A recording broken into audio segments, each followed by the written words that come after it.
Hey everybody, Zach Joyner here. We're not officially getting started yet. Gonna wait a few more minutes. I'm waiting on one more person, so I know he's gonna be on here in just a few minutes. I want to start a little early, kind of talk a little bit about what's going on and what's been going on with the website and everything like that. If you haven't been by Spideydude.com lately, you might have not noticed some things. If you're following us in the on the socials, you'll notice that we've been doing Premiere Week. So let me just kind of show you what's going on with Spideydude. So it's the website. Kind of updated this a little bit right here. So if you haven't seen that, check that out. I like how the shows came out and how that's all going. And then bam, there's Amazing Spider-Man Classics. Episode 29 was last night. Night before last, on Monday night, we debuted the newest episode of Spectacular Radio. So for the next couple of weeks, between now and the holiday season, we'll be debuting our brand new episodes. So as I say, we're waiting on one more person. And we started a little bit early, but I wanted to kind of talk to you a little bit about what's going on. So definitely appreciate everybody that's listening here. Some major announcements that we'll be making a little bit later. I'm not going to make it right now when we actually get started here in a couple of minutes. So it's showtime. Yes, it is showtime. Venkman, what's going on, man? Always liking, sharing, and subscribing to our stuff. And so without further ado, let's get started. All right, this is episode 9 of the Spideydude Experience. And with it being episode 9, this is our first live stream of the Spideydude Experience. And so I just wanted to kind of talk a little bit about what's going on and go from there. So first up, we got to introduce SoFlo Entertainment. Hey, if you have not checked out his channel, SoFlo Entertainment, you can go check his reviews and stuff out. Hello, SoFlo. All right. Add to the stream. First up, we got Neil. It's me. Not God, but close enough. Next up, we've got... sound quality good? Yeah, you're good. Okay, good. Good. Next up, we got Adam. Mid-stretch. Sorry, Adam. That's okay. And then finally, the man called P-Thug. There he is. Why are none of our names up? I don't know why the names are not up, but let me fix that. So, show display names. I love Paul's sideburns, by the way. They accentuate him. Oh, it's because we had the banner up. Oh. That's why. Let me pull the comment off. Oh, I'm on. Brand. There they are. All right. We got Neil, Zach, P-Thug, and Adam. Paul's not hearing anything. Paul, check your output. So while Paul's doing that, I'm going to be preparing these issues. So we're going to be doing three. We're going to do 3 issues tonight. These 3 issues are 50 is double sized, so therefore it is a significant issue. Let me take the banner off of my head because it covers up 3/4 of my screen. So issue 50 is the first issue that we'll cover. Let me pull it up on. Sorry, I was signed into my Comixology, and then I was not signed into my Comixology. So, how can you hear us now? Good. Oh, I still can't hear anybody. That sucks. Yeah, check the cam mic setting. Oh, learn to lip read in like the next 10 minutes. Yeah. So if you want to leave us a comment, we got 2 people watching, one on Facebook and one on the YouTubes. So we're not going to do. We were originally planning on doing a lot more issues tonight, and frankly, for my sanity and for everybody else's sanity, it was just not going to be doable. And for time. Yes. So I have 2 issues physically that I will show you. This issue, this is the Alex Ross Timeless variant of issue 50. Love that Alex Ross art. Mm-hmm. And then I have issue 51. Ooh, that's a great cover. Which is Trippy Balls. Trippy Balls. Well, no, hang on, Zach. Don't speak ill of the number 50 cover, because that cover is just as good. I have my pull box back there. And Yeah, there you go. Yeah, got Chadwick Boseman on it. The tribute to Chadwick Boseman. So, Paul had to jump off for a second. Yours has the timeless cover by Ross has no trade dress, does it? No. Actually, I it don't think does. Barely. Let me show you. Because this is an interesting thing to point out. So you got the cover here, but then the trade dress is actually on the back. Huh. So if you ever needed a good Amazing Spider-Man logo to scan, Oh, yeah. there you go. It's on a white background too, so it could easily be converted to a It's- PNG. Yeah, Nope. it's definitely gray. And It's close enough to white that doesn't matter. how about now, Paul? Oh, ooh. Anyone else getting that really bad feedback? Yeah, I just started. Ooh. So Oh, technical hell. problems. For those that are listening, well, I'll be editing a lot of this out. This will be easy to edit out because it's the very beginning of the episode. So, Hang on, Paul. I've got an idea. Go since you can't hear us. Go to the stream, and then listen to us from there. You'll get a delay, but you will be able to hear us until you can fix he your can't master hear. sound. Yeah. Oh, Go to the stream. You guys hear me? Yes. We can hear you. Yes. So weird because I'm on my computer speakers, but when I use my Yeti, it's not working That is Have really you- weird. for whatever Have you- reason. hang on. Okay. So can you hear us?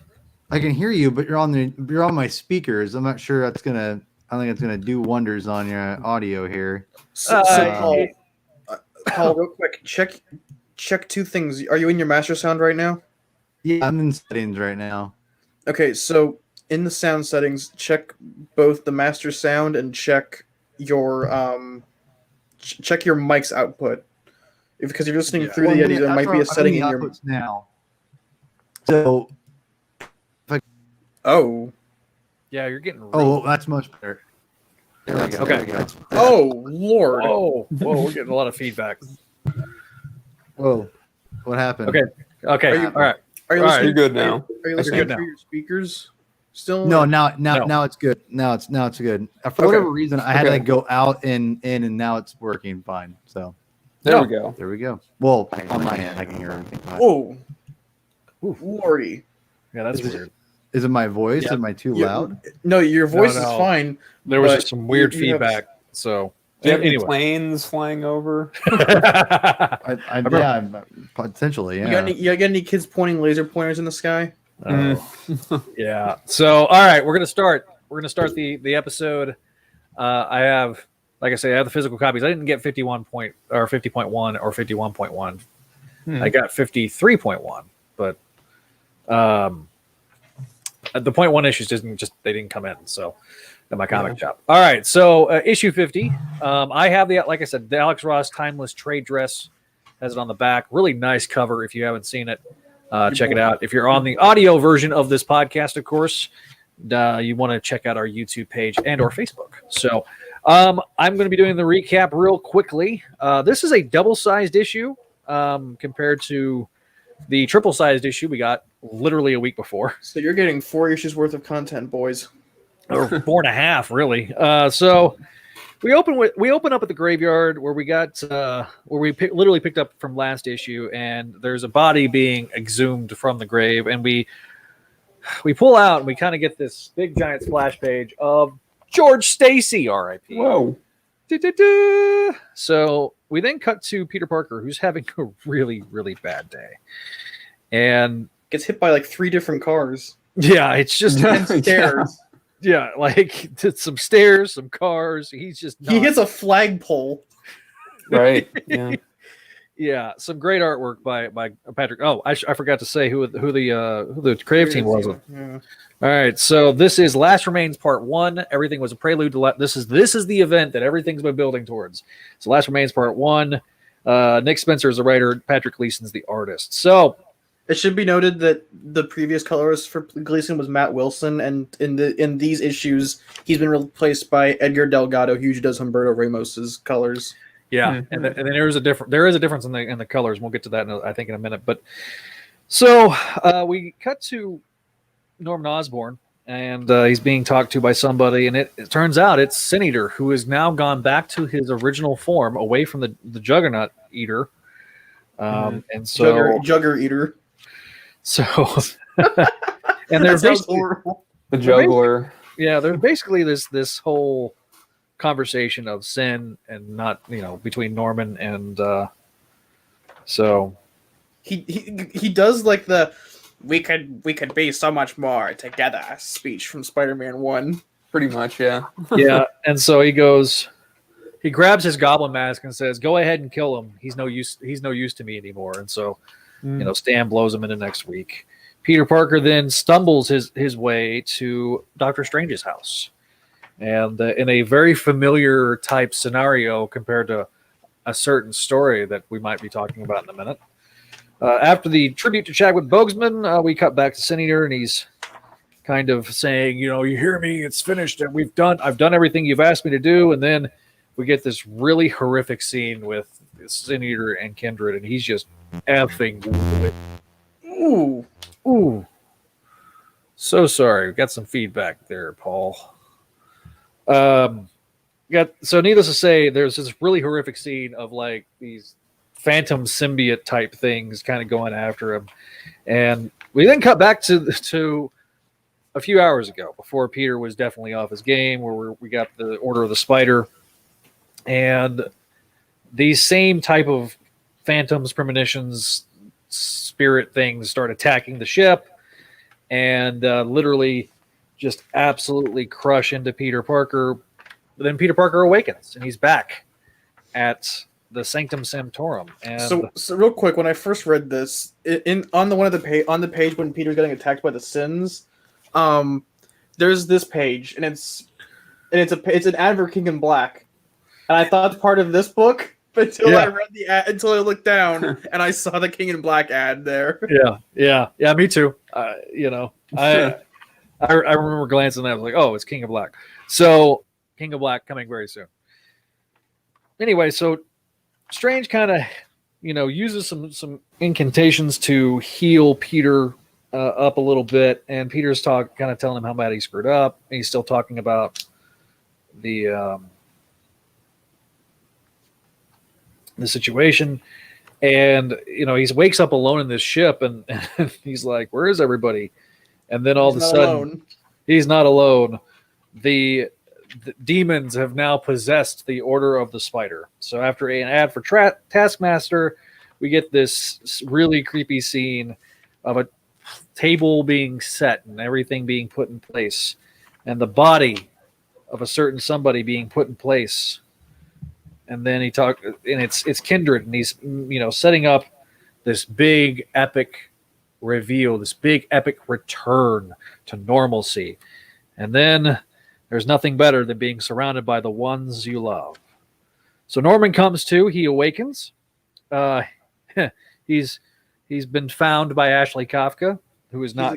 He's a good boy now. He's a good boy now, and Norman's freaking out. Like, he's like very, very worried about the situation. And he's like, "Oh my God, there's something that's worse than the Sin Eater. He's it's all my fault. His name is Kindred, and he needs help." And Ashley Kafka's like, "Well, what are you talking about? Why does he need help? Like, who is this person?" Big reveal time. And then it's a big giant reveal, and I'm going to put it up on the screen. Uh-oh. It's Harry Osborne, ladies and gentlemen. If people didn't know the relevance, I actually had someone ask me if that was Norman. That is not Norman. And I had thought the same thing about a certain comic as a couple weeks ago, to be honest. And yeah, we're still getting feedback on you, buddy. But keep going. Oh, Yeah. So, but yeah, it was hard for me to. A couple weeks ago, the issue I also thought the same thing. To be quite honest, I went, "Wait, are they revealing a difference? Is this a different character?" It was a little. I'm not saying it's not Harry, but it's at that time. But yeah, Yeah. So very clearly, part one makes the big reveal. It's Harry Osborne is Kindred. If you go back, and because we've gone back and reread these books, there's a lot of things that I think we've all picked up on. Sure. There's no play bar on it for some reason. Oh man, I will fix that. Thank you, Matt. I will fix that. Still getting over the grand stupidity of shaking myself into the real need of reading great stories of Spider-Man. Well, Matt Bird, read Spencer's run. Kindred legit freaks me out. If you don't like centipedes, I don't recommend this comic. And as Brinkman also said, dun dun dun. Okay, gentlemen, let's hear your thoughts. What do you think of issue 50? Let's go with Adam first. Adam, what do you think? I like it. The art is wild. I love the art. It's scary. It's, dark and kind of somber in places. It feels good that I'm not the only one praising Gleason. Sure, no, I like him. Are you encountering that in your otherworldly travels there? There, Neil? Yes. In other circles, I've seen people who don't like Gleason's work on this, who are actually fans of Gleason's Batman and Robin and Superman runs, and they don't like this, and that kind of confused me because I'm like, Gleason's one of the best artists Marvel has right now. There's a reason he was picked for their Stormbreakers class. Right. Yeah, and that's true. If you haven't picked that free comic up, go to your local comic shop. I highly recommend it. SoFlo gave it an A+. So I don't think I would give it an A+. I would give it an A. But there is a reason. Once we get into issue 53, you'll know why I like it. But the short end, to keep a long story short, I think that the reveal of Kindred here retroactively ruined the reveal of it in number 53. Oh, I can kind of agree with that, but I think I sort of like the. I think I kind of like that.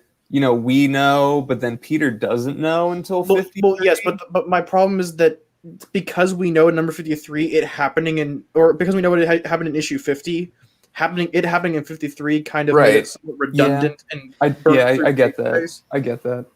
But when we get to that, which I mean, likely that's going to be next week. Right. Our next episode of Spideydude Experience. So we're trying to get all of, so let me kind of pull the reins back a little bit. We're doing all of October's books this episode. We're going to do all of November's books next episode, mainly because October essentially was 4 books. November was 5 books because there was 5 weeks in November. So, and then there's 3 books in December. So, anyway, well, actually, there's only 3 books this month, but this gives us time. This gives us time for those 3 issues to come out. Mm-hmm. Yeah. Unfortunately, the day that the 3rd issue comes out, I'm not going to be in town, so I won't be at the Spideydude Central headquarters. So that's kind of I will be. Well, not at your headquarters, but I'll be at my headquarters. Yeah, exactly. So, Paul, your thoughts on this issue?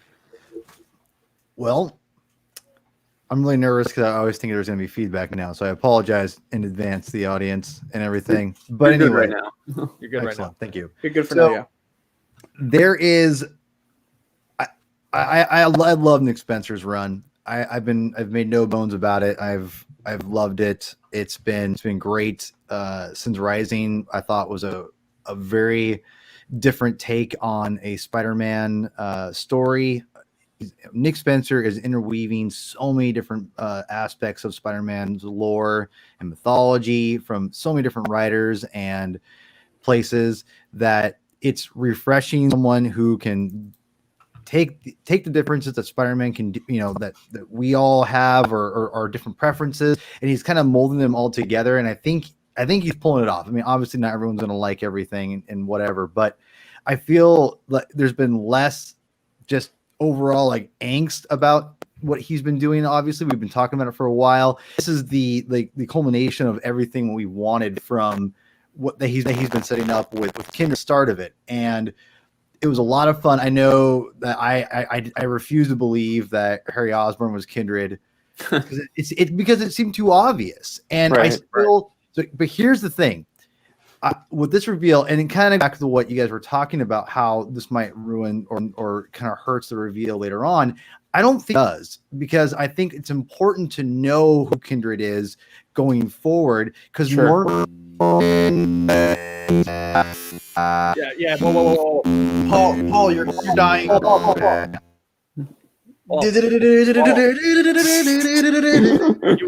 went full techno, buddy. You went full techno. It was like listening to a Daft Punk album. Holy crap! Oh God, he can't hear us. Like you can't. Like your audio is blah blah blah blah blah. In fact, somebody said it best, Mr. Roboto. That's what you are right now. Okay, talk now. Oh man, poor Paul. Maximum. To quote Initial D or paraphrase it, maximum punkifton. Okay, while Paul's working on that, what was your grade, Neil? I'll give it an A, but I'm willing to compromise. Bye, Paul. I'm willing to give it an A plus. Oh, you're gonna give it an A+. Okay, Adam. I'd give it an A. Sure.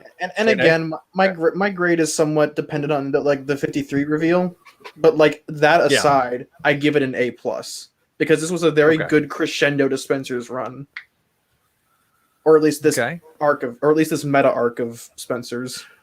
Well done, Jonathan Lopez. Arigato.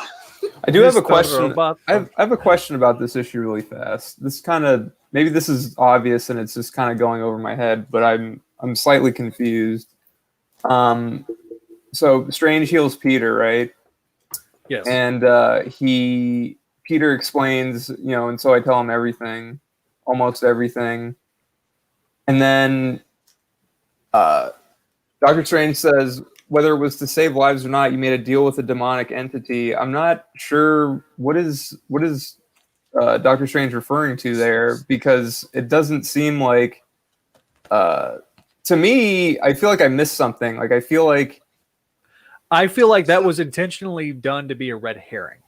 Okay. I also have kind of an alternate interpretation of this. I think that if he talked about there's this demon that I'm dealing with, I feel like there's part of the conversation we have not seen yet. Sure. And so, because we're kind of playing a little bit with time, and it's kind of wonky throughout this issue. We'll talk about that in issue 51, but Spencer really loves his non-linear storytelling. That's true, yes. Yeah, like he did that with this issue a lot, and we're gonna go into more reveals next. Not next issue, but the issue after 51. Yeah, it's kind of weird because Fallen Order. This is called Fallen Order Part 2. The next issue. Part 1, I think, right? No, it's called Fallen Order Part 2. Oh, wait, is it Part 2? Fallen Order Part. Is that a Part 1? No, my bad. I was in the wrong issue. That's why. I was like, that was really weird. Well, that's because I was on 51.1.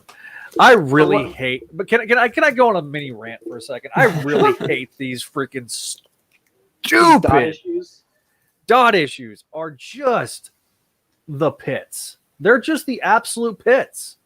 I'm not gonna lie, it kind of irritates me, but at the same time, it's like ancillary material that you don't have to read, but it's nice to read.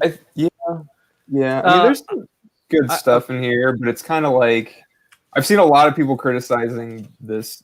I do want to kind of talk about a little bit about the art right quick, because I realized I did have this one digitally. This is some gorgeous artwork. And these 12 panels right here, these panels, I love these panels because Gleason tells a story without words, and that's very impressive from an artistic standpoint. Yes, yep, always. Maximum Overdrive from Paul. So these are gorgeous pieces of artwork, and if you guys have not picked this up, and I don't want to give too much more away, so I'll kind of minimize my stuff. But we're kind of going into like the Cliff Notes version of this story. So yeah, so we're getting. So I was on the wrong issue, which is my bad. So we're now we'll jump forward to a 50-point LR. Okay.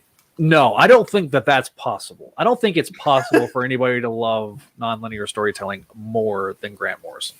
More than Grant, I did drugs and it affected everything I've ever written since Morrison. Yeah, well, so so again, we get this side story. Now, if you're looking for it on Marvel Unlimited, you have to actually look up 50-point LR. Because I was trying to figure this out, because like I was using Marvel Unlimited to get some of these covers, and they're not there.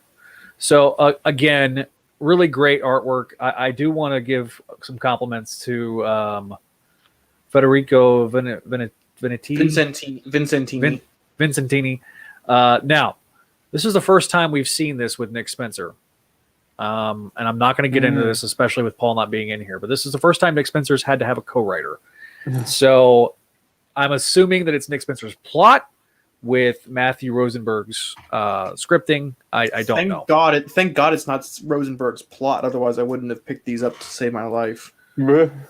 Again, Matt Bird, I have some love-hate relationship with that former editor-in-chief. So anyway, needless to say, Fallen Order. This is the side story, the side quest.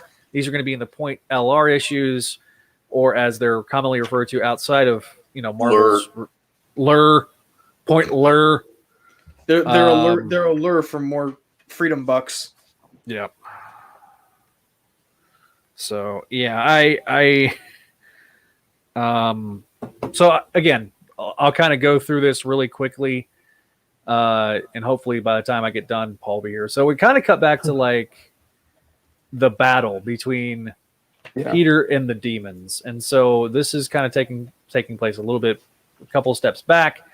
And we also are talking with Norman Osborn. Norman picks up right where issue 50 left off. And he's kind of talking with Ashley. And he's like, I'm the one who's responsible for all of it, everything. And this is also where Norman's having to face the fact that he's done some really utterly despicable things in his life. Gabo, his son, and Gwen. Mm-hmm. So again, we have a bit of a recap just in case you missed 850. Which, if you did, why did you? Because it was $10. Yeah, that's fair. I could save my money and get the trade for 15. But so again, this is mainly Peter's fighting with these demonic entities, and this demonic entity is like talking to him, and it's not their voice, it's somebody else's voice, and we now know it's the voice of Harry Osborne. So it's very much a situation where Peter's kind of very out of the loop, very disoriented, And this is where we get their interpretation of the same scene with Harry in the mirror. And, Norman's like, look, this is my son, And he talked about how he was here. This is during the Maximum Carnage. So Absolute Carnage 2099, I think it was episode 7, 2 episodes ago, or 2 or 3 episodes ago. We covered those 2 issues on Spideydude Experience. So I highly encourage you to check us out there.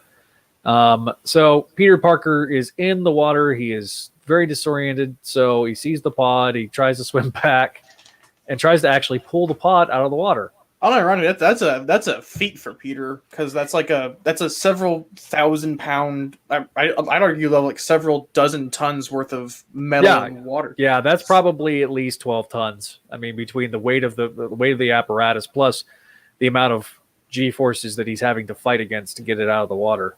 So Norman's very much lamenting what's going on. Peter pulls the pod out of the water, and it's supposed to be midday, I guess. Yeah.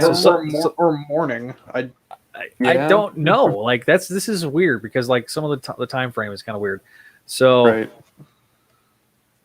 he starts getting attacked by spiders. Very reminiscent of the other, and which given the imagery in later issues, I think that was probably intentional as a callback to get attacked by like the spiders.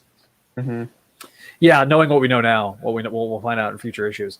So, needless to say, the darkness overwhelms him. He comes to, and we cut back. We're going back and forth between Norman and Ashley, and Peter and the spiders, and the spiders. And so, but then we cut to a third scene. Who can Harry trust? Who can Norman reach out to? Who is it? JFK time.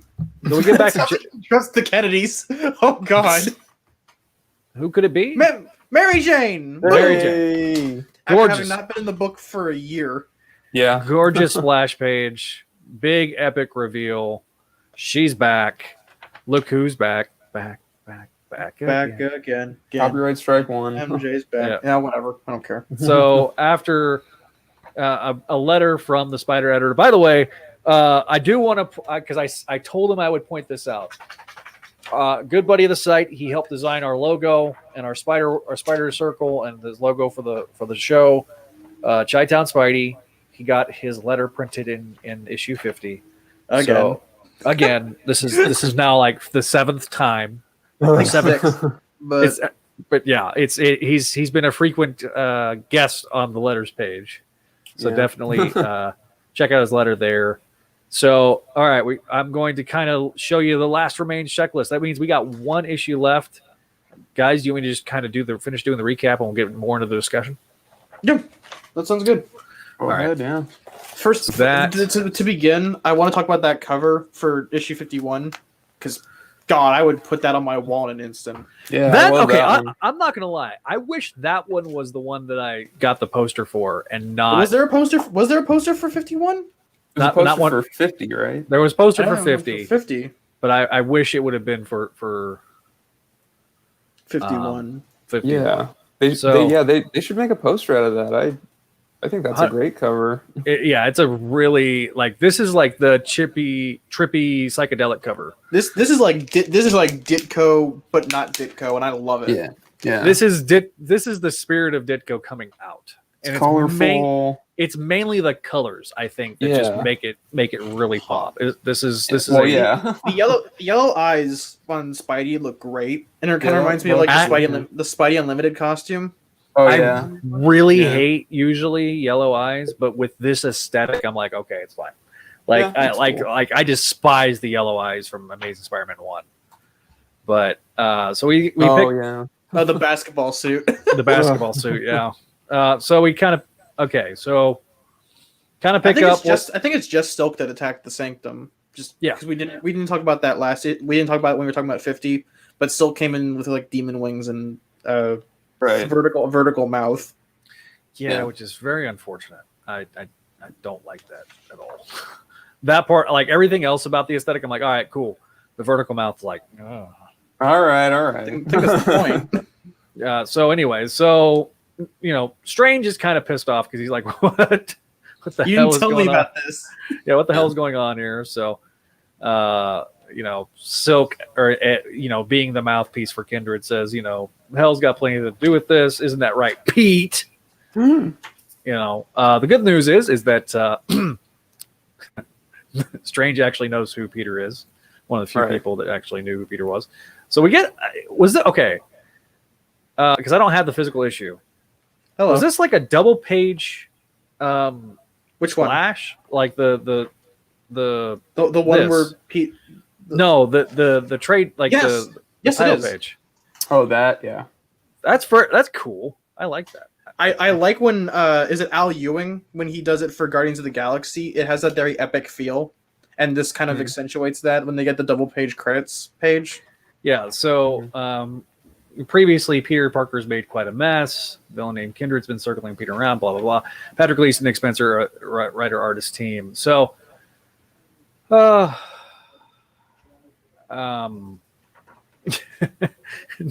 Strange, uses the bonds of Vishanti to entrap Cindy Moon, and I remember in a different server, someone like when Demon Soul came crashing through the window, someone went, "Oh God, she's hot now." I'm not gonna leave that alone. So, needless to say, like, you know, it's you know. Oh, so anyway, basically, Peter is assuming that it's Sin Eater. It's not Sin Eater, it's actually Kindred, and that's who he reveals everything to. So, you know, he's like, confess, you know, and Peter's just very much in a situation where, you know, I'll do whatever you want me to do. I'll do anything you need me to do. I will sacrifice myself. So, you know, Peter's kind of giving this ultimatum, and he's talking about how it's his responsibility to take care of this. And, you know, we then get a flashback to a big story, aka Volume 2, number 42. That's right. It is the Hand of Vishanti. So Shade was a character. Is it Vishanti or Vishanti? Vishanti. Is it Vishanti? All right. So basically, we get a brief description of this guy named Shade. Strange let him use this hand to deal with it. He went to the astral plane, which is, you know, there's basically this scan of Peter Parker, and things are not in good shape. There's this little piece of him that's, you know, starting to go off. So I guess there's a lot of this crazy stuff going on. So he made a joke about, you know, Strange has an ominous face, and now this is my ominous face. This is my ominous face, which I thought was funny. Like he just tosses Peter right into the dumpster. Yeah. So basically, through sleight of hand, he's like, "Did you get it?" The first place that Peter actually went was not, in fact, Doctor Strange's house. It was an X of Swords ad. It was, or that works too. It was the Black Cat. So, this is where I love when Spencer uses his nonlinear storytelling, because that fits like a whole lot of like context into that particular scene. Yeah, and so, you know, I really like Pat Gleason's Black Cat. I just do. I think it's gorgeous. If I can find the free comic book day story, one sec. I'm gonna see if I can dig it out of my pull box real quick, or if it's even in. He did the free comic book day story too, right? Yes, with it was McKay and it was McKay and crap. Do I not have it in here? I don't think I have it in my box. But just to before we continue, I love the way he draws Black Cat. I'm considering buying that that Black Cat cover from Gleason. Yeah. But yeah, that's it. That's all I got. So Peter uses the Hand of Vishanti, and he's like, "All right, I'm in the astral plane, but it does not look anything like the astral plane from before." And once he uses it, he gets drugged, and now what I really love is this bit right here, and this bit of continuity. What tombstone is that, folks? Do you know what tombstone that is? Because I know what tombstone that is. That's Peter Parker's tombstone. Actually, or Spider-Man's tombstone. Here lies the spider slain by the hunter. That is a straight homage to Kraven the Hunter. Real quick, going back, the page with the billboards. I like. There's if you pay close attention, there's a little hint to what happens later on. If you pay really close attention to the billboards, I'll be back. Right. Yeah. Which one? On the last panel at the bottom of the page. Oh, hang on. What you got it?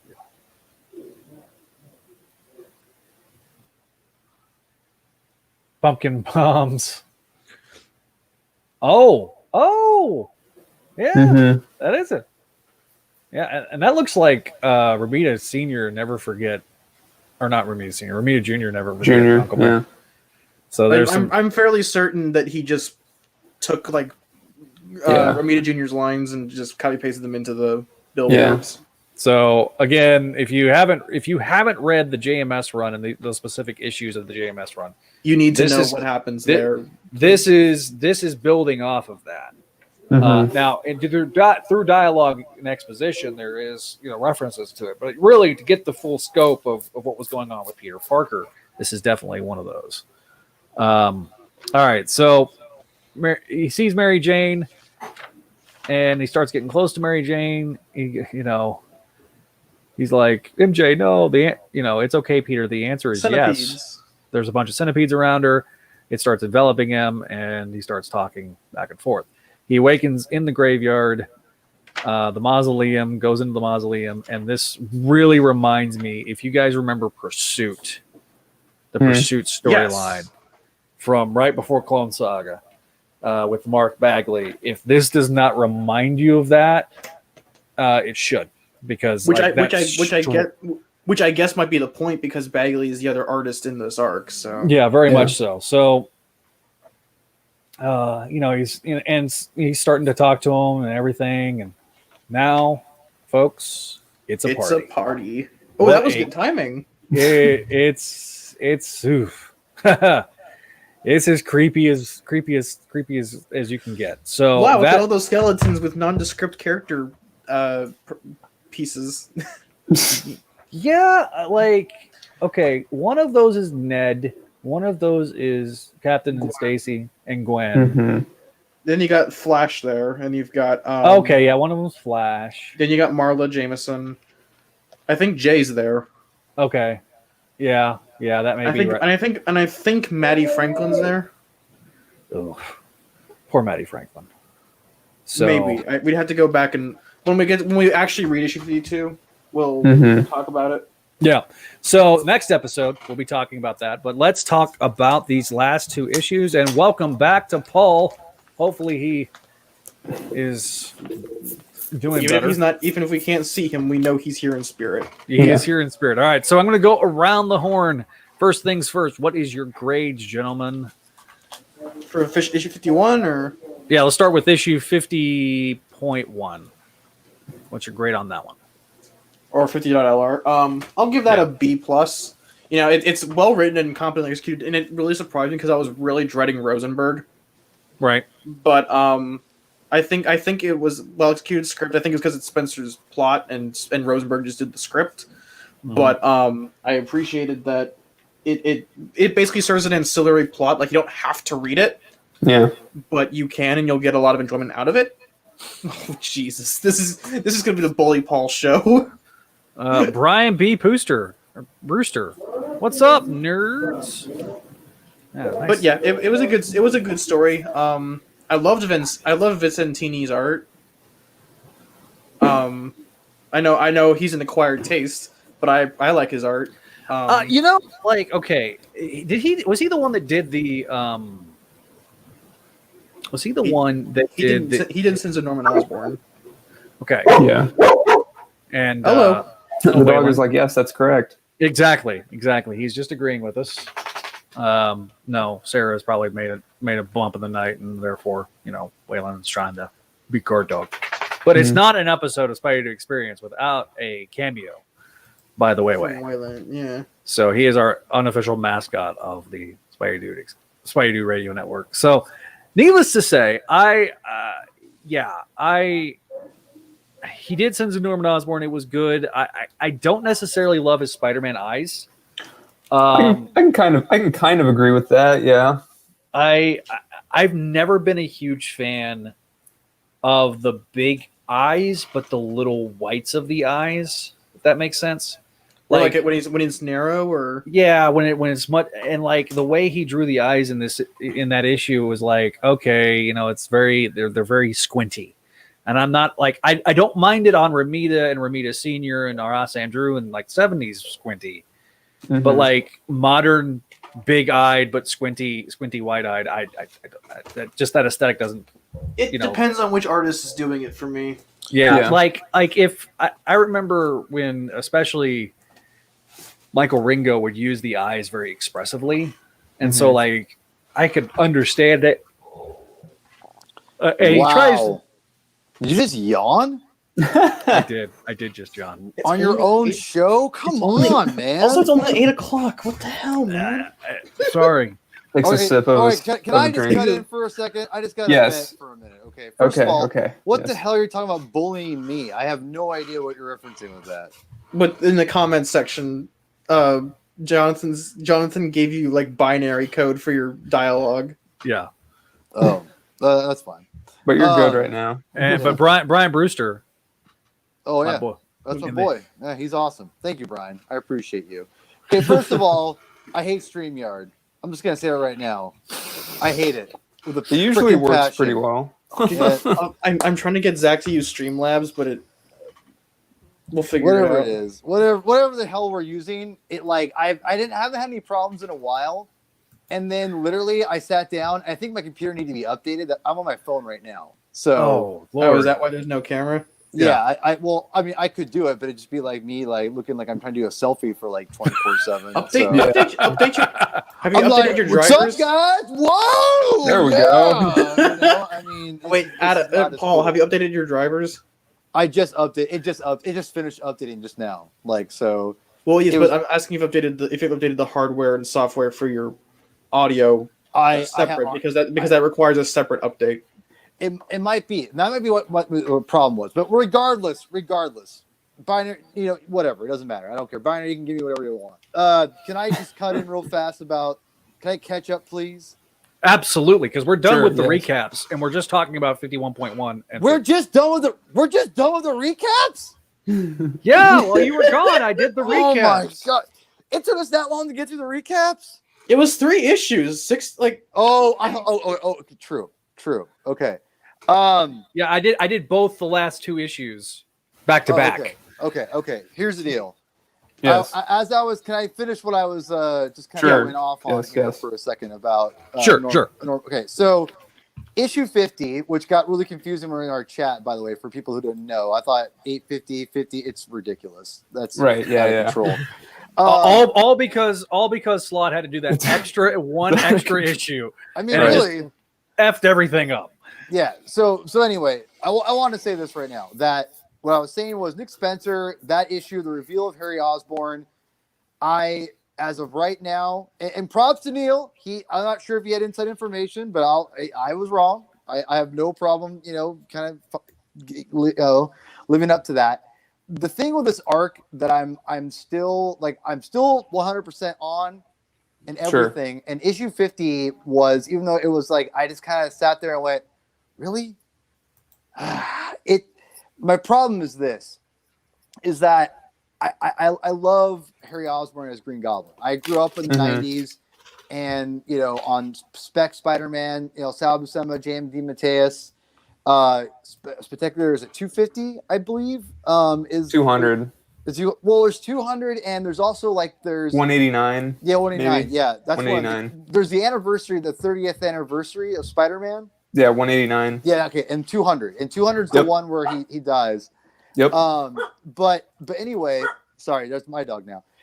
I grew up on that stuff, and to me, Harry Osborn is Green Goblin, and I think me and Neil, we've even talked about this too, about how I don't believe it's just Harry 100%. I still think that there's more at play here, and going back into what we were talking about before, is that when that was revealed, I went, no, and even in Nick Lowe had said, there's more to be revealed in this. So for me, the first issue was just okay, this is just one piece of the pie. And as we're and how we're getting it. And again, how that third issue, which still, by the way, I know we're not there yet, but it doesn't look like Harry to me. It still looks like he's way older than that picture, that last page, but whatever. But we'll do a live side by side comparison. Yeah, no, seriously. I mean, I like that. See, Adam, that's why I like you. I've been thinking about this for weeks. No, it's bothering me too. I almost even texted everyone and been like, is this Norman? So, but anyway, all that being said, and not being totally down with the idea of Kindred, I have just loved everything Nick Spencer's been doing. And I got to say, I know, again, going back to Neil, you love Gleason. And I wasn't a big fan of his work I liked his work on the previous 2099 run, but I got to say the art I think in these issues has been fantastic. I have loved everything. His storyboards have been his layouts have been great, dynamic. And what you guys were saying about the eyes, I totally get it. I'm kind of a guy who the big eyes have to be done right. And I can go either way. But I like what he's doing. The way he's drawing Spider-Man, I'm into it. So sure. Yeah, man. I think that this is just could be a new era of Spider-Man as far as as far as like what we're getting with Spencer and Gleason. I saw, as far as I know, Gleason is now going to be part of the main Spider-Man artist line. Is that correct? He's I hope so. He's been on the main rotation since like New York, it was like Emerald City Comic Con since he was announced to go to Marvel. Yeah. Mm-hmm. Yeah. So basically what they're doing is they keep poaching all these guys and signing them on exclusive deals, Gleason and Otley, and putting them on Amazing Spider-Man. So it's basically I think it's Bagley, Gleason, and I want to say Ramos is still there, but I'm not entirely. He's not. He's doing Strange Academy with Scotty Young, and that's essentially like the closest they've gotten to like a creator-owned title at Marvel. because it's like three established characters and a bunch of OCs. But I think as far as I know, he's happy over there. So I think he just came back for like the milestone issue because we haven't seen him in the past like year except for 850. Yeah, no, I don't disagree. So I'm hoping that we'll get a third artist in here. Personally, I'd love to see Lieber. If we're gonna do like a Superior Foes like return arc, because if we got Boomerang, we've got Beetle in like recurring roles, so it would make sense to have Lieber come back. My personal bet, because I don't know what Lieber's doing right now because Jimmy Olsen's wrapped up, and that's why he wasn't doing more arcs. I think for ASM. Mm-hmm. Well, did he go exclusive to DC though? I don't think he went. I don't think he went exclusive, but I think that Matt Fraction asked for him for Jimmy Olsen, but which makes sense. His style very much. If you're trying to Jimmy do Olsen, if you're trying to do a retro aesthetic with Jimmy Olsen, that makes also Lieber's the master of visual gags, and he had like a bunch of like Batman. Whatever, he had like the arrow headband. He's like, I'm funny. Wow. And my personal bet for like the third spoke in the wheel is Vicentini, because he was on the Sins of Norman Osborn one shot, and he's the artist for the LR issues. So my personal bet is him. I just I don't know how I feel about that. Like, because to me, you go from Gleason and Bagley. You know, like when I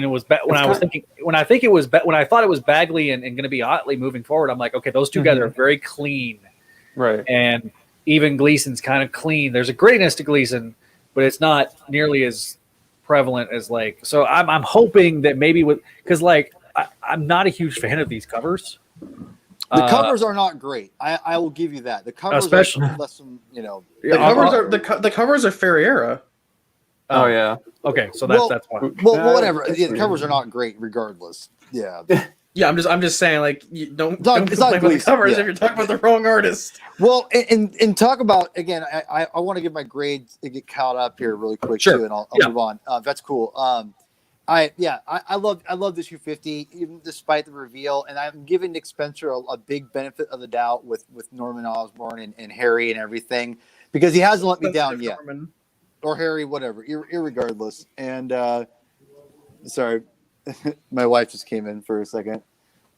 Anyway, Hi, Paul's wife. Hi, Paul's wife. They're saying hi, Paul's wife. You're on video. Hi, because that's what this podcast. She doesn't know. She doesn't keep up with my podcast. It's fine.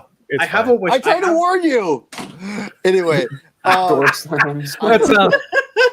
I feel that way whenever Sarah walks in the room. Like, So anyway, I love this issue. And really quick about this issue, page 31 digitally of the issue, Gleason of the first of 50. Sorry, it's such a great like this basic page of Gleason. I think just his talent, and I just love how dynamic this page is. This is phenomenal. It's not like the most elaborate thing in the world, but it's just so it grabs me whenever I look. I kind of flip through this comic. 31. You said page 31 digital. The one right before Silk jumps into the Sanctorum. It's exactly. It's just a great page, man. I just love how good it looks. I love the webless Spider-Man. I love just him kind of like reaching out and everything. It's just great. Yeah, that's a great, beautiful page right there. So, and then again, go ahead. Sorry. I like the way he draws the other spiders. The only con I have is that he draws Anya with Julia's Arachne costume. Oh yeah. But yeah, and back to page 31 really fast is again just ending with this. His eyes are so big, but it works for me. I think it's a great look. So there is a good ratio of eye to head, and it's not like how LaFuente did with when he took over Ultimate Spider-Man, and it was like quarter head. You know, and it was big, giant eyes, but it looked like he was like a round head. Yeah, and a round head. Yeah. So YouTube's caught up, and they're saying hi to Paul's wife. So hi, Paul's wife, Callie. This is Thank you. This kind of reminds me of Immonen eyes. The way yes, drew. Yes. Oh Spider-Man. man, if we could bring back Steve Immonen for is it Stewart? Nick Spencer. It's Stewart. Yeah. Did I say Steve? I meant Stewart. If we could bring back Stewart, you're thinking of Lieber there for a second. Yeah, I was getting my streams crossed. On Earth too, he's known as Steve. Yeah, but on newspaper strip land. Yeah. So, needless to say, I don't disagree. So, okay, so that's you. I'll let you finish 50, and then we can move to 51 and what your grade was. Yeah, I'd give it an A. I think it's a great book. Great book on 50. So 50, Paul's grade is an A. Yes. Okay, what's your grade on 50.1? 50.LR. Now, this one is interesting because this one is, and I'll keep it short for us to move on. It's the one that's more focused on Spider-Man, whereas the other LR issues are focused on the side characters. And I gotta say, I didn't know the artists on this. I'm not familiar with them, excuse me. But I gotta tell you, I really like this artist. I thought they were. I really liked it. I'm not the only one. Wait, you liked it too, Neil? Yes, Excellent. That's what I was saying. Like when we get our third spoke in the wheel, this is the guy who I wanted to. I'm with you to be in the trio. No, this is great work. Again, I love. It's not just about being a good artist, and I've talked about on the show, and you'll hear me forever ad nauseum talk about this. It's all about layouts. It's about how can you tell a story, and this guy is a solid artist, but without dialogue. That's a big deal. Yeah. Well, look at page 6. I know Zach's gone, but if you're following along at home, people, yes, page 6 digitally. Norman's thinking about everything. It's great. I love what this, again. Oh yeah. I love like how cold Kafka looks because it reflects it reflects her attitude like post Ravencroft because she was brought back in the clone conspiracy, but this is the first time they've been using her. But I love how she looks like she has like precision, cold, like calculating, precise analysis rather than trying to be like empathetic. She's like, but now I can see you haven't changed at all. Like the way she emphasizes that, like it's very cold and distant, and I love the way that Vicentini draws that emotion. Okay, so this is Vicentini. This is the guy you were talking about earlier. Yes, the guy who did he's the guy who did the Sins of Norman Osborn one shot. Oh, okay, yeah, exactly. Yeah. So this guy, and again, I'm gonna go back to, and I'll just keep it fresh like this page, and I think you guys probably maybe already talked about it. 18 on digital. Okay.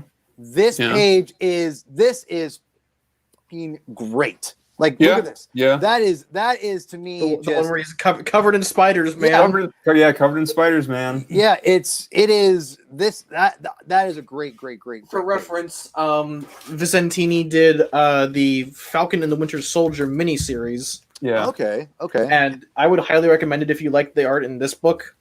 I read the first issue of that a while back, and I did not like it. You didn't? Yeah, I didn't know it was the same artist. Honestly, Derek Landy is 2 for 2 with me. He did the Miles Morales Absolute Carnage mini for Absolute Carnage. I didn't like him then, but I think he's substantially taken time to improve his craft. He's a lot cleaner as an artist. Okay. But I have a wish list of artists who I want to see in ASM going forward. One of them, if we ever get to talk about it, is Joey Vasquez. And if you don't know who he is, he did the first 3 issues of the Miss Marvel Spider-Man Marvel Team-Up Revival.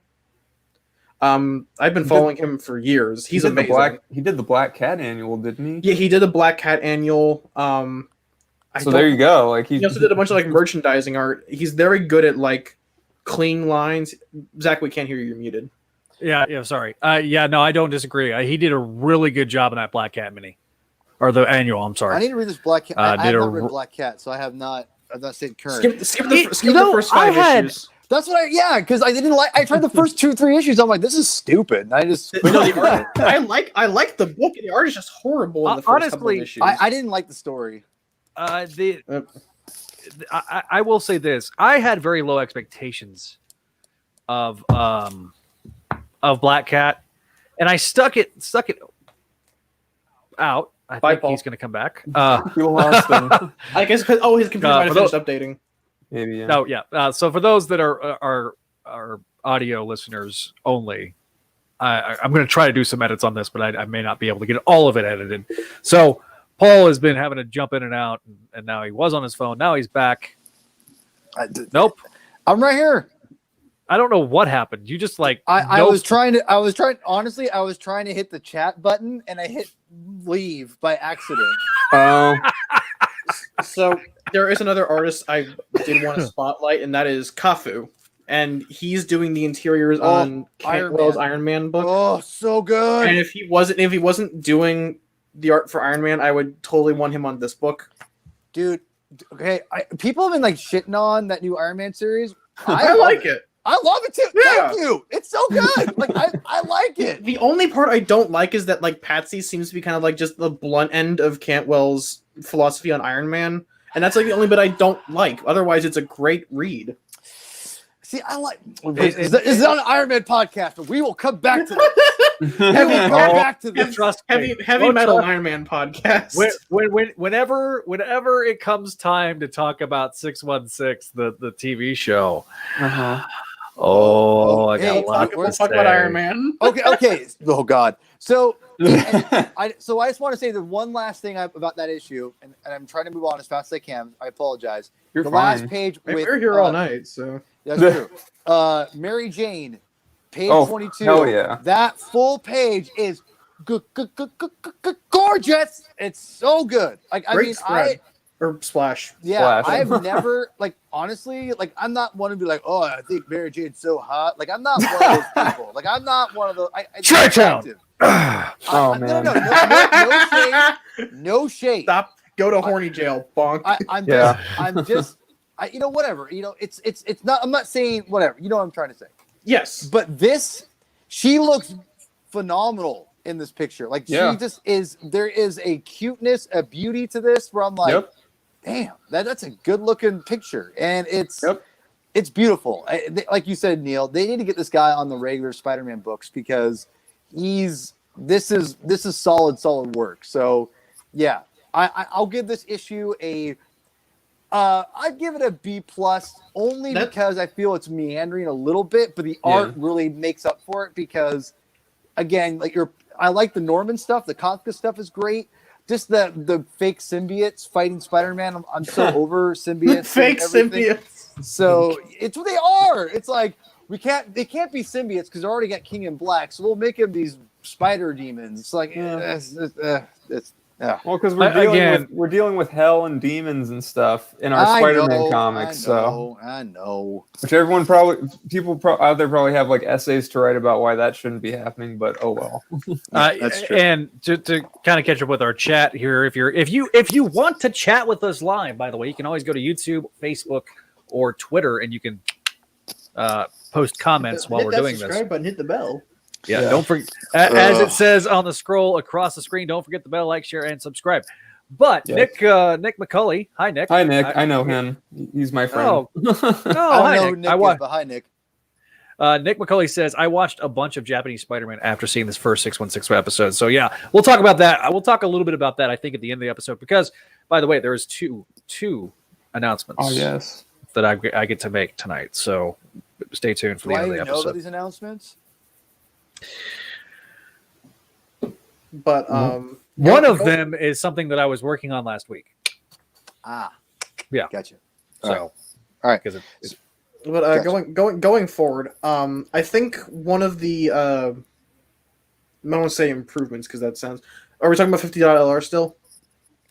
Sure. I was moved on, but if you want to keep that, let's go into 51 then. All right, yeah. I 50 again. 51 just makes this is the most noir, and I'm a fan of dark Spidey stories, and we've talked about this on the show. You know, there was a lot of light stuff right before this, and then it took a very dark. You got the GOG arc, and then you've got this. Yeah. Sins Rising. You have GOG, Sins Rising, and this. Yeah, it just got progressively darker.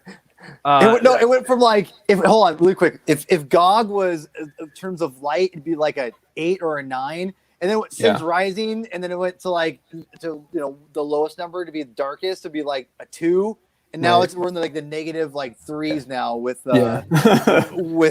freaking Kindred. Last Rites. Yeah, with Last Rites. Last Remains. Whatever it is. So again, this is probably the most JMS issue of them, and I posted on Twitter. I resent that remark. I posted on Twitter, especially after the 0.1 issue that comes out immediately following this one, that there's a lot of JMS vibes here. Mm-hmm. And if you're not if you have not followed Spider-Man, if you've only read the slot run, there's some things here that you need to catch up on. I hope to fill in some gaps. Maybe we'll do some spotlight issues where we'll kind of go through, maybe talk about 189 required reading. Yeah, going on because I like that. It's a good idea. Yeah, because eventually, to me, especially once we get through this arc, and once we're not having a weekly book out, I think that's kind of important. What's required read, what's some stuff that you should read with Last Remains. And so especially after what happens in part 3 or 53, aka 854, there's some issues you probably want to go back and reread. Definitely. So, but this one I really enjoyed. Kind of go back for a second, Neil. Did you give your thoughts on the 0.1 issue? Yeah, I gave it a B+ too. So okay. Paul and I think are basically on the same wavelength on the Neil. LR I need to like pinch myself. We're agreeing a lot today. I'm like, what is going on? He's becoming agreeable Neil again. I was very sulky last podcast, unfortunately, just because of some personal stress issues. I was too. I think, man, twinsies, and then we got Adam here. So Adam, what was your grade? Did you give a grade?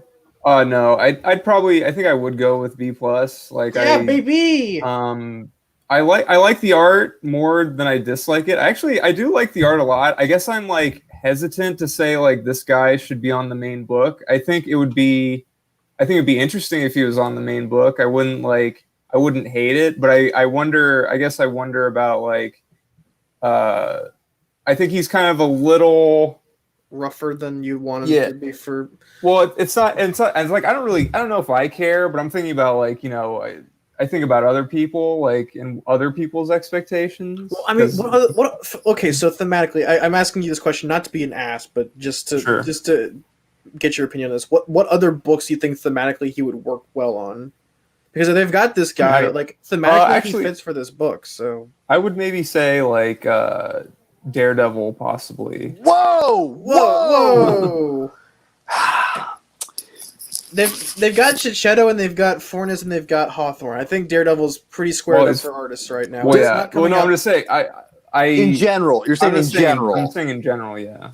Okay. So I see what you're saying a little bit.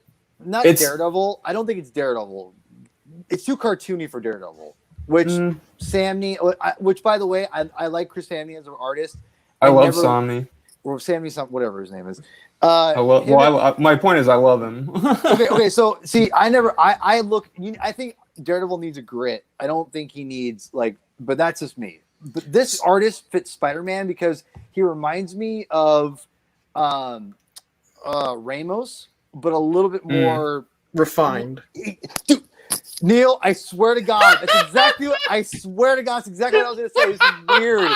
This is weirding me out. This is holy shit. This is really weird. So you know what? If I'm allowed to compromise on who you would pick, Adam, would you go with Francesca Manna, the guy who did issue 29? 29. Yeah, I'd go with him. I'd go with Carlos Gomez too. Yeah, but he's off doing X Factor, I think. Yeah. With he's doing Miss America. Yes. That book's still going on. America. What is her name? Yeah, America Chavez. Well, it is America Chavez. Yeah, Miss America. Yeah. But he is doing that. He's actively working on that. I know. Yeah, it's on his Instagram. So bye, Paul. He just flip the phone. Bam, I'm out, baby. But I can live with him being one of the main rotating artists. Oh yeah, I mean, I think it'll be a situation. I think it'll also be a situation, and I kind of feel like that the artists right now are kind of getting caught flat-footed because there was such a big break. We didn't know when everything was going to start getting back into place, and I feel like we're just now getting to a point where the artists I feel are catching up, and the inks are catching up, and we're finally getting back to the groove.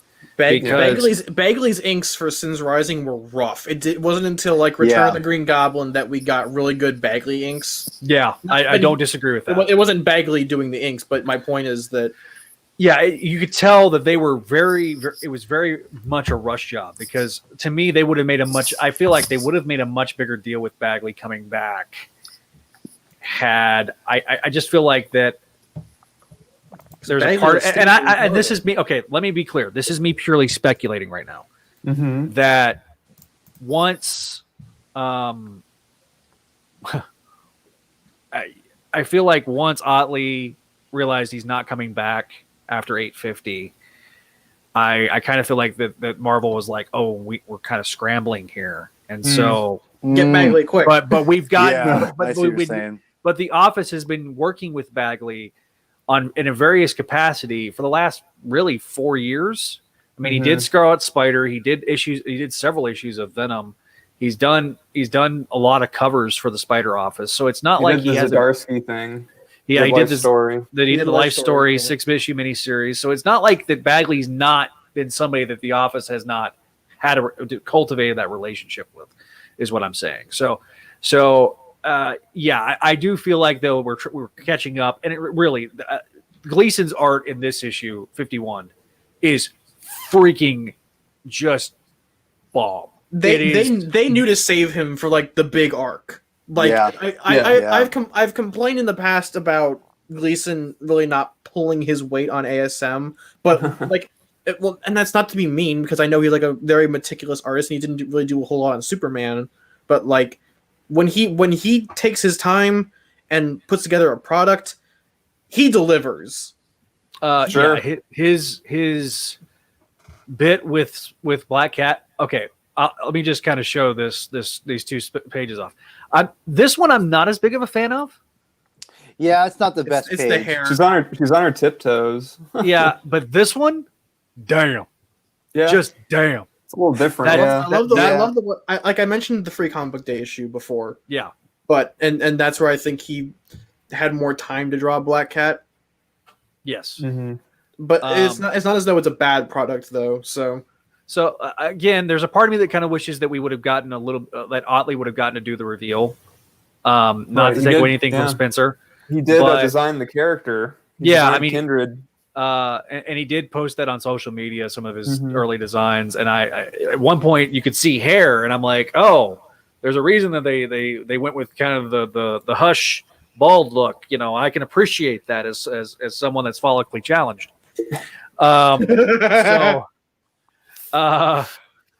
again, there's a lot of.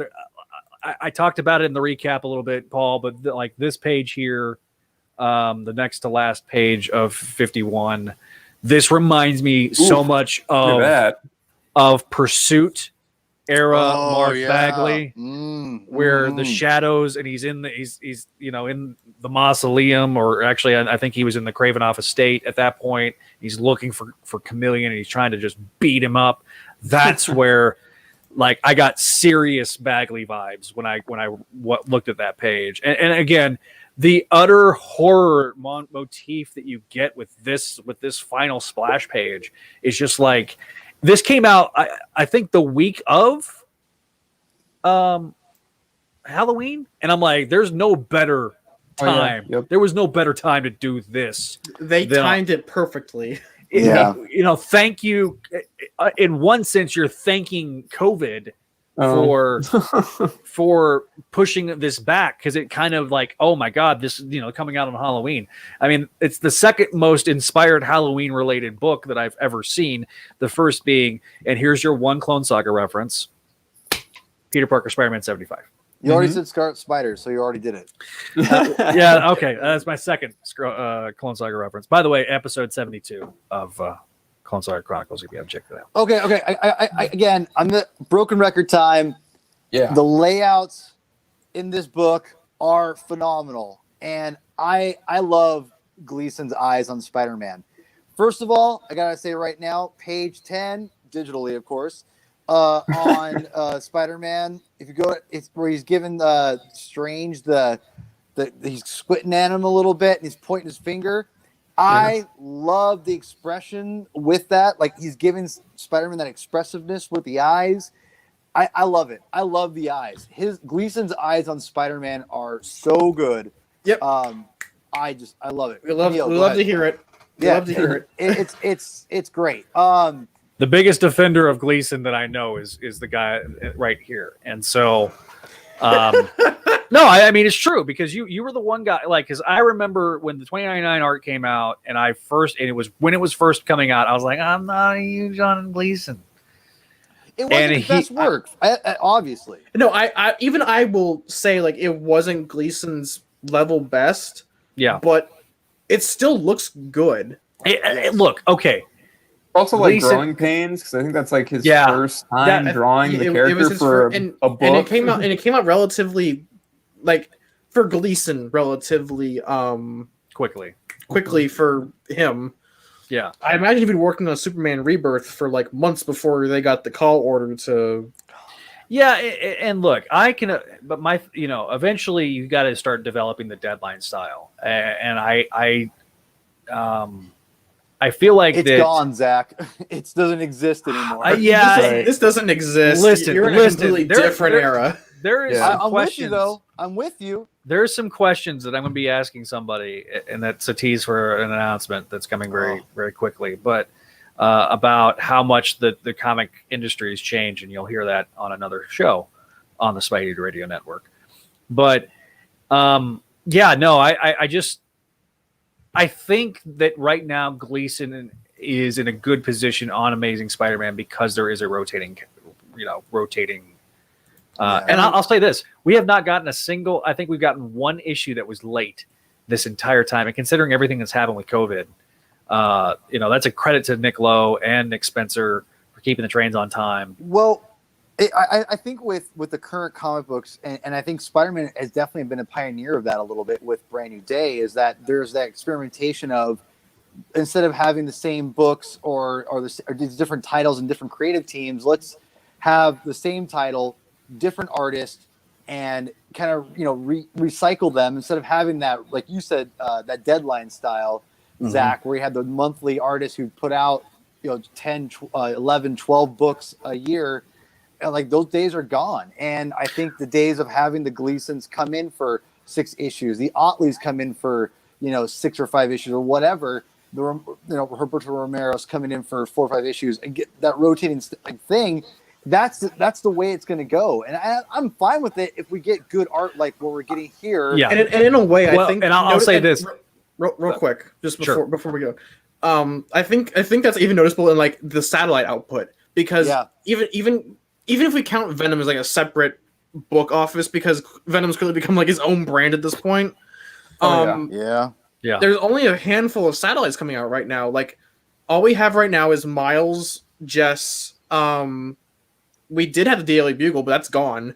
Like, the Gwen Stacy book is gone. We have Abrams Man, but that's ending next week. So I imagine they're off. The creatives there are going to go off and do their own thing. Abrams Man. But what we're seeing right now is a very visible consolidation of resources around Amazing Spider-Man. Whether or not that's intentional because of like downsizing or not, I think it's emblematic that they're putting more focus on Amazing Spider-Man, because now we're getting like 2 or 3 different satellite books, because Ghost Spider's gone wherever that is. But like, there's only 4. Yeah, I mean, when back in a previous life, aka 6 months ago. when or 8 months ago,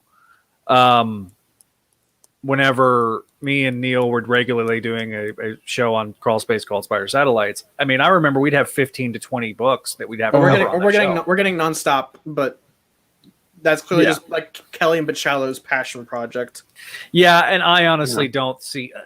Look, and one of the things I was going to make earlier, talking about deadline styles and stuff like that, if there's one person that can produce 18 issues a year like that, Bagley, it's Bagley. Yeah, and so I joke about him being Marvel's workhorse, but he truly is in a weird way. Yeah. He's very much the closest on Spider-Man that we've gotten to a Kirby-like guy. Because I mean, when he was on Ultimate Spider-Man, now granted, were his scripts dense? No. They were not dense at all. But there was still 18 issues consistently every year for almost 10 years. So we know Bagley can do it. And now he's not going to be able to do anything else, but that's kind of the nature of the beast. And whereas there was inconsistency in the writing and the characterization with Brand New Day, since the Big Time era with Dan Slott being there's one voice, like I mentioned, consolidation. Yeah. Whereas before, it felt like back in the 90s, there was still one kind of consistent voice, because they would meet regularly and they'd plan out story points and they plan out the bits. I mean, that's what they were doing in the 80s and the 90s. You just don't have that anymore, where everybody is so spread out now. You can't have, you don't have to have everybody in New York. Everything's electronic now. Everything's done via email. So for the better, I think. Yeah, I agree with that. Yeah. And so I feel like you've got scenarios and situations with Spencer where it's Spencer. And this is the one thing I'm going to give Nick Lowe a lot of credit. Good, bad, or indifferent. Whether or not you liked, Dan Slott's later work or not. Came out on time. It came out on time. And Wacker was really good at that too.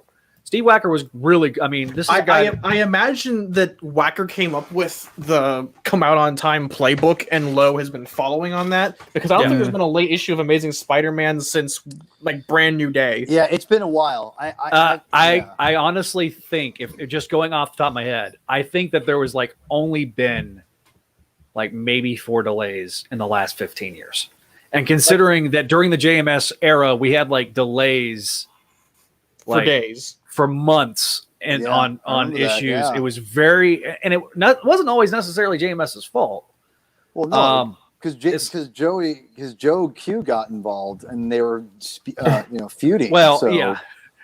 Well, you had, I mean, obviously you had the issue. Like I remember laughing out loud when they announced that Joe Quesada was going to draw 4 issues in a month or 2 month in a 2-month period, and it ended up being like 4 or 5 months. It's like Kevin Smith writing. Yeah, well, and Kevin Smith and all that, and Evil That Men Do, and I mean, we still haven't got issue 2 of Daredevil Target, and we never will. But never say never. I mean, we got Gendy's. The problem, the problem is that. Do you remind me about that? Is that, look, and more power to him, but like I'm pretty sure that Kevin Smith smoked enough pot that he probably forgot whatever his original intent for Daredevil Target number 2 was. That's true. But it's been a decade. I mean, he's had a heart attack since then, so he's in much better shape than he was.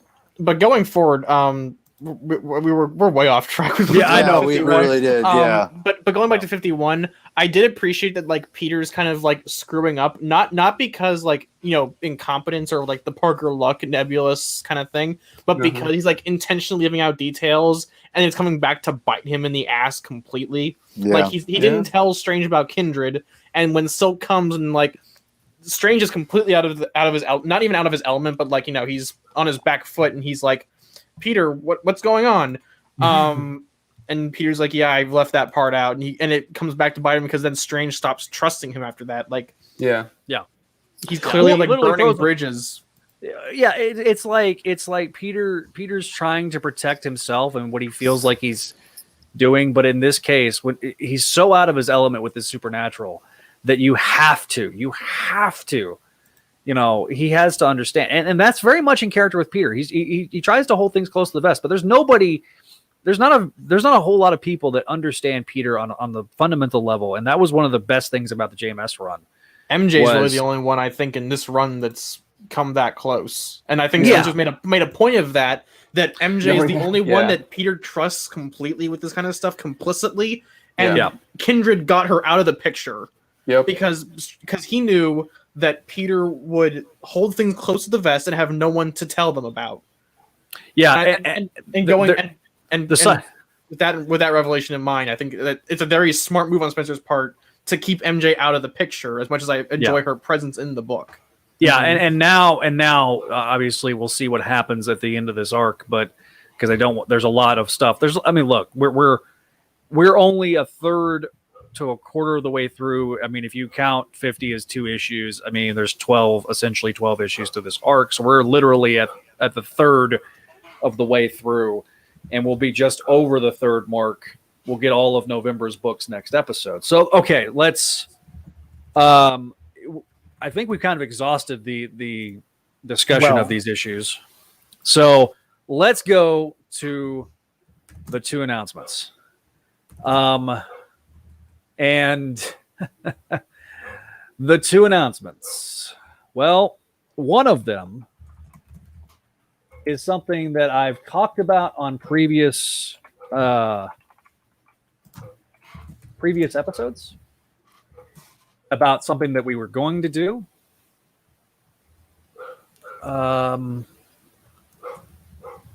And so I want to show everybody our brand new venture.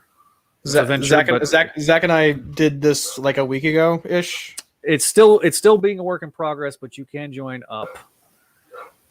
And it is patreon.com/Spideydude Network. That is our new Patreon.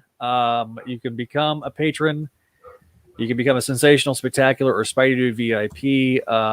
Here's some of our benefits. This is not the only one. These are not the only 3. We might add a couple of more here and there. Again, this is a work in progress. There is a poll. Oh man, Paul. There is a poll. It is public on the posts. What do you want? What do you want? What do you want? And you can do more podcasts just for me. We honestly should have made a Google form. So we will again. This is where you guys leave us your feedback, either here, either on our chats. We'll definitely be talking about this. There'll be more posts that'll be up on Patreon. So a lot more stuff to come. We are only scratching the surface of what Patreon can do. And so we're really looking forward to bringing this as a means to really, take our site to the next level, not only our site, but our podcasts and stuff like that. So that's what it's for. It's not, I'm not sitting there trying to, make this my living. This is definitely still all passion project. And this is mainly a supplement. Yeah, this is to supplement some of the costs, and there is some significant costs. There's a lot of stuff that you guys don't see yet, but we're going to be debuting over the next few months. Again, check out Spideydude.com. I've updated everything. You can leave reviews there, obviously. So what's the second one? And I don't have a graphic for it yet because it's being worked on. But I am going to announce it because it's a big deal. This is what we do. On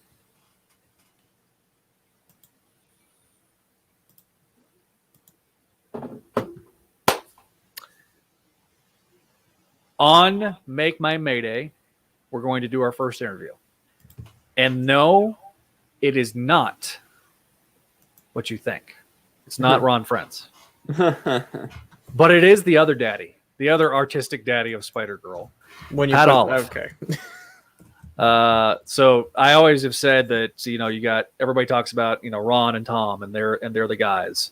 So Ron and Tom are the guys, and so we'll be doing that. Either we're going to be recording it on the 10th, or we'll be doing it live. I think we're going to be doing it live, but I didn't want to say for sure. But yes, Pat Olive, first interview. I don't know if he's done an interview on a podcast, so this will be very, very interesting. Real quick, Zach. Venkman asked for a rundown of the different levels. Oh yeah, I can do that right quick. Let me. Just figured I should point that out. Yeah. So, and he also said to. All right. So let's give a rundown. So the first one, the Sensational Patreon, is $5 a month. You'll actually, if you're on our Discord, you'll have the role of patron, and so your name will be highlighted in orange. You'll get the shout outs in every single episode, and on the pre-recorded episodes, I'll make sure that there's a card in the episode with your name on it. So if they're pre-recorded, if not, then I'll definitely either way. They'll either name will be on there or your names will be said at the beginning and end of each episode. $15 a month, all those same things. You'll get the work in progress updates. Once a month, we'll gather up with others. You guys, basically for just the patrons, we'll do like a kind of just, kind of a gather up either on our Discord or Skype or some way, either maybe even StreamYard, and we can kind of just shoot the breeze for a little while. That's what a $15 a month is. And then the $25 a month, which is our highest one, you get all those great things. You'll get early access to pre-recorded episodes. You'll get voting power on polls for new segments. That'll be down a little bit down the road. And then if you want exclusive content, and we may do this on the $15 a month one as well. Obviously you'll get the work and you'll get the shout outs and stuff like that. We want to make this the community that you guys are building with us. And so this is for you guys. And we want to make sure that those that are willing to make this investment monthly can get your money's worth. And so we'll be working on that. There'll be some exclusive episodes. There'll be some commentaries and stuff like that that'll be done. I think we're going to do some public commentaries, but there's going to be a few, episodes here and there. So we'll work with some of our, and eventually there'll be merchandise, things like maybe T-shirts and mugs and stuff like that. That'll be regular stuff that you can get via this. So it'll be worth a little bit more of your investment. The great thing about Patreon is that they'll work with us to do those things. I had always intended on doing some sort of store. Again, all the proceeds from that will go directly into the website to improve the website. Also, maybe, equipment upgrades and stuff like that too. So for not only me, but maybe Neil and Adam, get Adam a ring light so we can see his lovely face a little bit better. Well, I recently built a new rig. So once my, all my operating system stuff is in order, you'll be probably able to see me better because I'm going to get a new webcam. Yeah. So, I mean, there is out-of-pocket expenses that we have to account for. Eventually, I'd like to upgrade the StreamYard to where it's 1080p as opposed to 720p, so you'll be able to see us in full HD. And we'll also be able to stream in more places because right now we can only stream in 3 places. So, which right now is YouTube, Facebook, and Periscope via Twitter. We'll be eventually able to do more. We have a Twitch channel. I will be doing more on Twitch. And some of the stuff with Patreon, we may have some exclusive Patreon Twitch streams where they're just for the patrons and stuff like that. So eventually I'll get me a PS5 and we'll do some Miles Morales and stuff like that. But I do have my PS4. I do have a Spider-Man. And so hopefully that gives you kind of an idea. This is, again, a work in progress. These are not finished. These are set in clay right now. They're not set in stone. So maybe one day they will be, but not today. Yeah. So wanted to announce that. Want to announce the fact that we're bringing Pat on for Make My Mayday. That tentatively is scheduled and subject to change, of course, because it is an interview. But looks like it's going to be next Thursday, December 10th. So that is the time, the place for that. We will definitely have a graphic in the next couple of days and start promoting that over the weekend and next week. I hope you guys have enjoyed our first live episode of Spideydude Experience. I know I have. This has been fun. This was very fun. Poor Paul, man. It's like, well, it was fun for us, not for him. Yeah, he's the only one not having fun right now. But Adam, Neil, we'll have Greg and Kelly back, I'm hoping, next week. But they did lament where that they couldn't be a part of the episodes. Greg right now has a COVID-19 scare, so he's kind of isolating right now and doing the right thing. I have finals tomorrow, so honestly, I probably shouldn't have been here. That time of year. Yeah, I start my next class, not next week, but the following week. The following Tuesday is my next class. So, yeah. So, and then I do the class for a week, and then I'm off for 2 weeks. Because the holiday break, but yeah. So in terms of Spideydude Network, we'll have new episodes of Spectacular Radio, re-release episodes of ASM Classics. Next week we'll be back on the twice a week schedule for the next 2 weeks. We'll have another episode of ASM Classics tomorrow, and then I hope he's still here. Jonathan Lopez, I hope you're still here. Next Clone Saga episode coming out on this channel. So I will probably upload the audio. I got to figure out how to do it, but if I can upload the audio to the channel, I will. But to tease that episode,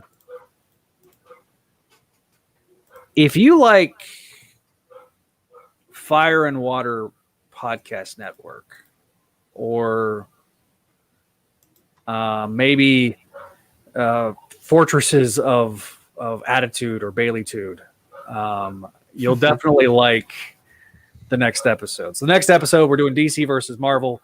We recorded it a few months back. I intended on getting it out much, much sooner. But episode 75 of Clone Saga Chronicles, debuting this Friday, is self. Yeah. Well, we hope Greg will be all right. Right now, he has no symptoms, so he's doing good. Yeah. Okay. So let me address that. Miles Morales is on PS4, but I want to experience the full effect of it. and also it's easier to stream to Twitch from the PS5 than it is from the PS4 the new generation hardware. It's easier. It is easier, and as much as I want to, yeah. So, Jonathan, Bailey, yes, Bailey, and Vinkman understands the reference. Yes, I'm very excited. This is actually to pay back. If you go back and listen to episode 103 of Views from the Long Box, I guest starred, and I told him we got to have him on the show before it's all said and done. And so I'm sitting there looking at like what we have covered and what we have left to cover, and I'm like, we never covered DC versus Marvel. So it's me, Josh, the irredeemable Shag, and Mike Bailey, and it's just a ball. I had a ball recording that. It brought me back to the old days of my early podcasting career. So anyway, Flo, bye, buddy. We'll see you next time. And yeah, so I think we're about to call it anyways. So yeah, we're gonna be launching off here in a second. Paul, did you hear the announcements? Yes, I did, and I want to say I'm a huge fan of both the Firewater Podcast Network and Michael Bailey. Michael Bailey is a big reason why or not a big reason. He's the reason probably I know all of you now, because it was him that I discovered that the crawl space existed, I believe. Or no, excuse me.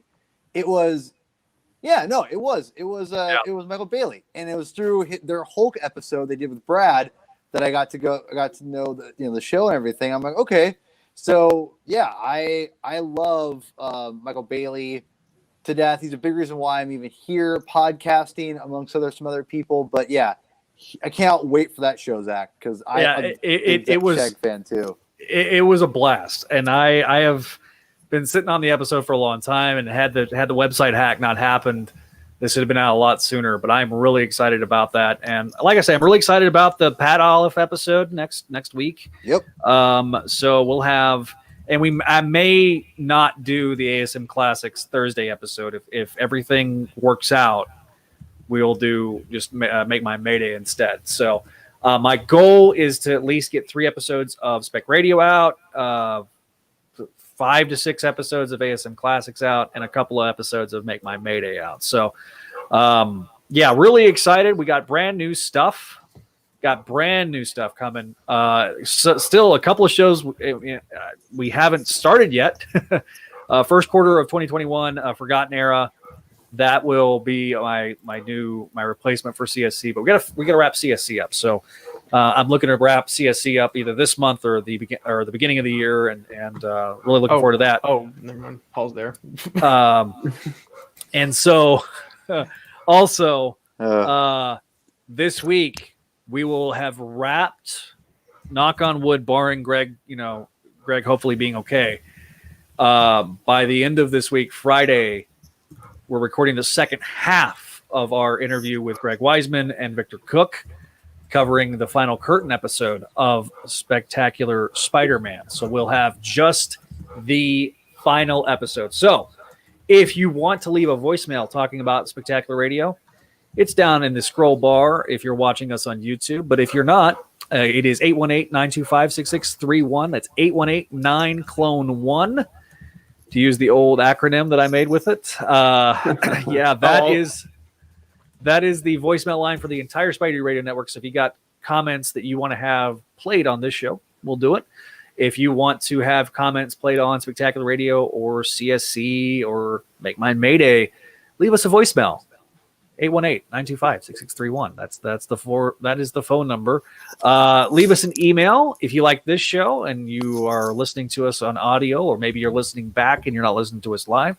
Be sure to leave us an email at Clone Saga Chronicles at Spideydude Radio Network at gmail.com. That is Spideydude Radio Network at gmail.com. Follow us on Twitch. It's twitch.com/Spideydude Network. Everything is /Spideydude Network, whether it's PayPal, Instagram, Facebook, Twitch, everything except Twitter. Twitter is at Spideydude Radio, and it's because they wouldn't let me do Spideydude Network. They said no. So, yeah. Their fault. Of course, there's the YouTube link right there. Oh God! If we search Spideydude on YouTube, and you'll find us, I think. Yeah, Spideydude on YouTube, you'll definitely find. Oh, sorry. We just heard feedback, but yeah, be sure to give us a like, give us a share, give us a subscribe. We're 40 away from being able to redo the URL.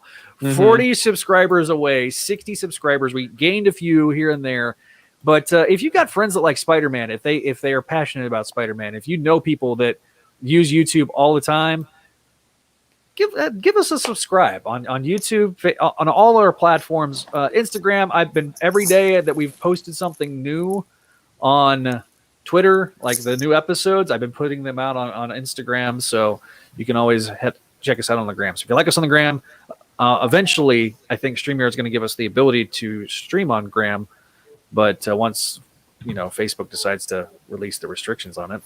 And I promise to have better audio and video the next week. So I'll figure something out. I'll probably just use my phone. So just know that. We'll figure that out. Yeah. We may have to get together like the night before we go live, just to get all the kinks worked out. So very excited, guys. Thank you for being a part of the episode. Thank you all for those that are talking to us on our various platforms. Matt's excited for Forgotten Era. Jonathan Lopez, Mike got him into Superman. And this show was awesomeness fulfilled with webby bits of fun, gang. Thanks, Matt Bird. Thank you, sir. Nick McCulley, your friend there, Adam, said, great job. Matt says he's looking forward to the Greg interview. Have a great night. Thanks, guys. Thank you. And Vinkman, as always, Paul, get your mutton chops back in here. he's loving the mutton chops, buddy. I love you, Vinkman. See, if I have been told that I would lose a hand if I shave any part of my beard now, because today is my anniversary with Sarah. We went to dinner before we recorded tonight, so so that's attaboy. Yeah, it's the middle of the week. Her birthday's on Saturday, so we're gonna just kind of do a dual celebration on Saturday. So it's So like I say, really excited, super excited about this premiere week, guys. And I know you guys have been following us on. I know the guys that are in the room right now have been following us on our socials, but that's been a lot of fun to finally put together. This was originally going to be the push that we were going to start doing in October, that got delayed because the website got shot. In the drive-by. But yeah, so with that, ladies and gentlemen, we will see you next time here on the Spideydude Experience here on the Spideydude Radio Network. We'll see you next week. Definitely on the same bat time, same bat channel. Wednesdays tend to work out the best, so we'll try to do Wednesday. If not, if we have to change things, we will let you know. Hopefully, we'll also be doing it live on Thursday with Make My Mayday. So 2 nights back to back, much more, giving you all this holiday goodness. Hopefully you get your Christmas shopping done. If you're going to sit in line waiting for the employees of Walmart or whatever to get bring your stuff in your car, and you need something to entertain you, Spideydude Radio Network is the place to go. So with that, ladies and gentlemen, we will see you. Oh, thanks guys. We will see you guys very much next time here on the Spideydude Radio Network.